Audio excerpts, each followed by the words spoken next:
या देवी सर्वभूतेषु शक्तिरूपेण संस्थिता नमस्तस्यै नमस्तस्यै नमस्तस्यै नमो नमः। બધાય ભુવા અને ભક્તોને જય માતાજી, જય ગુરુદેવ। ચૈત્ર મહિનાના નોરતા ચાલુ છે અને શક્તિની ઉપર જો વિડીયો ન બનાવીએ તો થોડું અધૂરું લાગે। ખાસ તો ભુવા લોકો માટે આ વિડીયો બનાવું છું। જે કંઈ પણ આપણા ભુવાઓ છે જે પંચમાં બેઠા હોય અને કોઈ પણ મંડપમાં બેઠા હોય, કોઈ પણ જગ્યાએ બેઠા હોય ને ધૂણીને કહે છે ખમા ખમા ખમા, હું મેરડીમાં બોલું, ખોડિયારમાં બોલું, ચામુંડમાં બોલું, માં કાળક્યા બોલું, તે વસ્તુ ખોટી છે। 100% એ વસ્તુ ખોટી છે। કેમ કે આના માટે તમારે છે ને શક્તિને સમજવી પડે। શક્તિ શું છે શું નહીં એના વિશે આપણને ખબર હોવી જોઈએ, હરેક હિન્દુઓને, બરાબર। પુરાણોની અંદર, ઉપનિષદોની અંદર શક્તિને કઈ રીતે, શક્તિનું જે કંઈ પણ અર્થઘટન કરવામાં આવ્યું છે એ આપણે સમજવું જોઈએ, બરાબર। શક્તિ 3 પ્રકારમાં વેચાણી। કેટલા પ્રકારમાં? 3 પ્રકારની અંદર શક્તિ વેચાણી। 3 પ્રકારમાં કયા કયા 3 પ્રકાર? પહેલો પ્રકાર સંપત્તિ, બીજો પ્રકાર જ્ઞાન, ત્રીજો પ્રકાર આગનો ગોલો। આગનો ગોલો એટલે જે સર્જન પણ કરી શકે અને જે એક જ પલમાં સંહાર પણ કરી શકે। હવે જે સંપત્તિ એટલે માતા લક્ષ્મી, જે ભગવાન વિષ્ણુ પાસે। પછી જ્ઞાન એટલે માતા સરસ્વતી, જે ભગવાન બ્રહ્મા પાસે, બરાબર। અને આગનો ગોલો જેને ઉર્જા કહેવાય એ ભગવાન શિવ પાસે। તો આપણી પાસે સંપત્તિ હશે, આપણી પાસે જ્ઞાન હશે, આગનો ગોલો છે કોઈની પાસે? તમારામાં મારામાં આગના ગોલાને સમાવવાની તાકાત છે? ન સમાવી શકીએ આપણે। ગુરુ મારા મહારે મંત્રોનો મોટો મહિમા, વખાણું બ્રહ્મના ભેદમાં, જેના ઋષિ મુનિઓ જપતા જાપ, હરિ નહોતાય ચારે વેદમાં। જ્યારે ભગવાન જેવું નામ ચારે વેદમાં નહોતું ને, ત્યારે નિરંજન નિરાકાર નામના શિવ હતા। અગ્નિસ્તંભ, સાંભળજો ધ્યાનપૂર્વક, આપણા સંતો મહંતોએ આપણા વેદ ઉપનિષદના શાસ્ત્રોમાં જે લખ્યું છે ને એ જ વાત કરું છું। ના માર્કંડ ઋષિની વાણી છે, એ જ માર્કંડ ઋષિ જેને શિવના મંત્રનો આખો બનાવ્યો। ઓમ ત્રંબકમ યજામહી સુગંધિમ પુષ્ટિવર્ધનમ ઉર્વા રૂકમયો બંધના મુક્ષો મુક્ષ્ય મામૃતા, એ માર્કંડ ઋષિની આ વાણી છે। ગુરુ મારા મહારે મંત્રનો મોટો મહિમા, વખાણું બ્રહ્મના ભેદમાં, જેના ઋષિ મુનિઓ જપતા જાપ, હરિ નહોતાય સારે વેદમાં।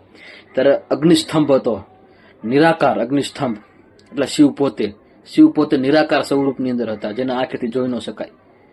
એ અગ્નિસ્તંભની અંદરથી શક્તિ વિખંડન થઈ, અલગ પડી એટલે 3 પ્રકારમાં વેચાણી। સંપત્તિ, જ્ઞાન અને આગનો ગોલો।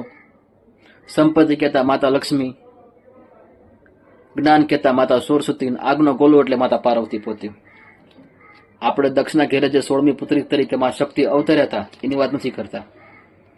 અત્યારે જે કંઈ પણ ભુવા ભક્તોની પર જ વાત છે, ખાસ કરીને તો ભક્તો ઉપર નહીં, ભુવા ઉપર, કે જે ધોણીને કહે છે કે ભાઈ અમે આમ બોલીએ તેમ બોલીએ, માતાજી બોલું છું, ખમા ખમા ખમા। આ શક્તિને આપણે ન સંઘરી શકીએ। જ્યારે આગનો ગોલો શક્તિ હતા, ભાગમાંથી જ્યારે થોડા વધ્યા ત્યારે ભગવાન શિવ પાસે ગયા અને શિવ શક્તિ બે એક થઈ ગયા, બેનું મિલન થઈ ગયું। જ્યારે શિવની અંદર શક્તિ સમાણા એટલે ડાબું અંગ સ્ત્રીનું કહેવાનું અને જમણું અંગ પુરુષનું કહેવાનું, બરાબર। અને પછી સંસાર પ્રગટ કીધો। એ સંસાર પ્રગટ કીધો જ્યારે શિવ શક્તિ એક થઈ ગયા, સંસાર પ્રગટ કીધો એટલે તમારી મારી ઉત્પત્તિ થઈ। એટલા માટે શિવના આપણા બાપ કહીએ અને માતા ભવાની એટલે માતા પાર્વતી શક્તિ અને આપણે માં કહીએ। રામદેવ પીરની વાણી છે કે શિવજી કેરા લિંગ કોણ ને ભવાની કેરા ભંગ કોણ, એરે લિંગની અંદર એક જ્યોતિ ઝળકે, એના દેવતા કોણ છે? શિવ પોતે નિરાકાર। શિવના 2 રૂપ, એક નિરાકાર રૂપ અને એક સાકાર રૂપ। આપણે જ્યારે માના ઉદરમાં હોઈએ એટલે માના પેટમાં જ્યારે આપણે હોઈએ, ન તો સૂરજ ન તો ચાંદો, નતા 9 લખ તારા તેદુકા ભેખ હમારા। જ્યારે આપણે માના પેટમાં હોઈએ ને ત્યારે આપણે પોતે એક જ્યોતિ સ્વરૂપની અંદર હોવી। જેમ જેમ દિવસો આગળ વધતા જાય, મહિના આગળ વધતા જાય, એમ એમ આપણે લોકો નિરાકારમાંથી સાકાર થાય. સાકાર એટલે એક બીબું ઘડાય. બીબું ઘડાય તો જ આપણને ખબર પડે ને કોણ વ્યક્તિ છે, એમ દીકરી છે કે દીકરો છે. પછી આપણું નામકરણ થાય. શિવ આ છે, એટલા માટે આપણે શિવને બાપ કહીએ છીએ.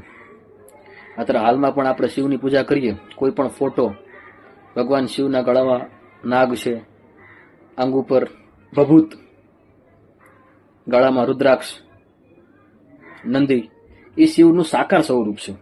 નિરાકારમાંથી શિવ સાકાર થયા. આયા શક્તિ પણ નિરાકારમાંથી સાકાર થઈ. એટલે પેલા માતા લક્ષ્મી બન્યા, પછી માતા સરસ્વતી બન્યા, અને આગનો ગોલો એટલે માતા પાર્વતી બન્યા. જયારે પા ભાગના રહ્યા ત્યારે હિમાલયના ઘેરે અવતર્યા. એટલે ભગવાન શિવની એમને ઉપાસના કરીને ત્યારે પામાંથી પાર્યા, એટલે પા ભાગના રહ્યા. ત્યારે અગ્નિ સ્વરૂપની અંદર ભગવાન શિવની અંદર સમાણા અને શિવ શક્તિ એક થઈ ગયા, એટલે અર્ધનારેશ્વર કહેવાના. હવે તમે વિચારો, ભગવાન શિવ જેને શક્તિને સમાવવા માટે શક્તિને એના શરીરની અંદર ન સમાવી શક્યા, અડધી જ સમાવી શક્યા, તો તમે આપણે ક્યાં વાળા કોણ કે અમે અમારા શરીરમાં માતાજી આવે છે ને અમે જે બોલીએ એ થાય, નામ જે ભરોસો, તમે લોકો નામનો ભરોસો રાખો ને એ જ છે. તારો રે ભરોસે ઓમનો ભારી, એવો ગર્વો દાતા ગિરનારી. ગિરનાર પોતે કોણ છે એ તમને બધાને ખબર છે. શિવ પોતે છે, ગુરુ દત્તાત્રેયના બિરાજમાન છે. એટલે બધી લાંબી વાત નથી કરવી, પણ ખાલી ભુવાના ભક્તોને એટલું જ કહેવા માંગુ છું કે આ શક્તિ છે ને, શક્તિ આગનો ગોલો છે, ઉર્જા છે. ઉર્જા એ આપણા શરીરમાં ન આવે. આપણું પંચભૂતનું બનેલું શરીર, અગ્નિ, વાયુ, જળ, પૃથ્વી અને આકાશ, આ પંચ તત્વોનું આપણું શરીર બનેલું. તમને એવું લાગે કે આ શક્તિને આપણે આપણામાં સંગ્રહ કરી શકીએ? હજી આપણી પાસે ધન હોઈ શકે, હજી આપણી પાસે જ્ઞાન હોઈ શકે, પણ આગનો ગોલો આપણા શરીરમાં ક્યારેય ન સમાવી શકીએ. એમાં શક્તિ માતા પાર્વતી એ સંહાર કરતા છે, એ સર્જન કરતા છે. જેમ શિવ પણ જન્મ નથી, કોઈ આદિ નથી અંત, એ સર્જન કરતા છે, એ સંહાર કરતા છે. એટલે કહું છું ભાઈઓ, ભુવા ભાઈઓ, આ તો શક્તિ છે. શક્તિ કોઈની થઈ નથી, થવાની નથી. એને શિવ સિવાય કોઈ ન સંકરી શકે. બસ એટલું જ કહેવા માંગુ છું કે જે કાંઈ તમે ધૂણીને કહો છો ને કે દેવી અમારા શરીરમાં આવે, શક્ય નથી. જય માતાજી, જય ગુરુદેવ.